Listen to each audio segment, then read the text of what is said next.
මේ වීඩියෝ එක කරන්නේ ගලිගමුවේ ඥානදීප කියන සංවිධානාත්මක ජාවාරම්කරු ගැන ලෝකෙට හෙළි කරන්න. ලෝකෙට හොඳ මූණ පෙන්නගෙන හිටියට චීවරයට මුවාවෙන් මෙයා වංචා රාශියක් කරපු පුද්ගලයෙක්.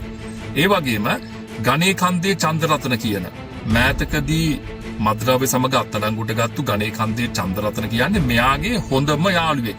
කල්යාණ මිත්‍රයෙක් කාලයක් තිස්සේ දෙන්න එකට බොහෝ දේවල් බොහෝ කටයුතු කරලා තියෙනවා. ඒ වගේම කළු සල්ලි සුදු කරන ජාවාරමත් මේ දෙන්න කරලා තියෙනවා.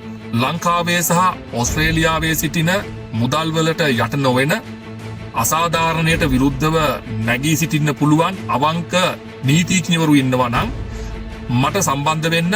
ඔබට මේ ගලිගමුවේ ඥානදීප කියන ජාවාරම්කාර භික්ෂුව විසින් මෙතෙක් සිදු කරගෙන යන සියලුම අනීතික ක්‍රියාවල තොරතුරු වීඩියෝ සාක්ෂි, ඔඩියෝ සාක්ෂි, ඒ වගේම පින්තූර සියල්ල ලබා දෙන්න පුළුවන් අපරාධ පරීක්ෂණ දෙපාර්තමේන්තුව ඇතුළු රජයේ ඉහළ ආයතනවල නිලධාරීන්ට අල්ලස් දෙමින් බේරිලා ඉන්න මේ ගලිගමුවේ ඥානදීප කියන භික්ෂුව නීතිය රැහැනට කොටු කරන්න, නීතිය ඉදිරියට ගේන්න මට සහාය ලබා දෙන්න. ඔබට අවශ්‍ය සියලු තොරතුරු අපි සතුව තියෙනවා. ජනාධිපතිතුමනි, මේ ප්‍රශ්නයට ඔබගේ අවධානය අත්‍යවශ්‍යයි.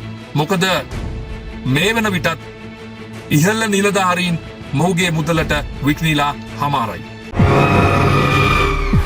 ජීවරයට මුවාවී මිනිසුන් මුලා කරන ගලිගමුවේ ඥානදීප නම් වූ ව්‍යාපාරික භික්ෂුවගේ ලොවෙන් වසං කරන පැටිකිරිය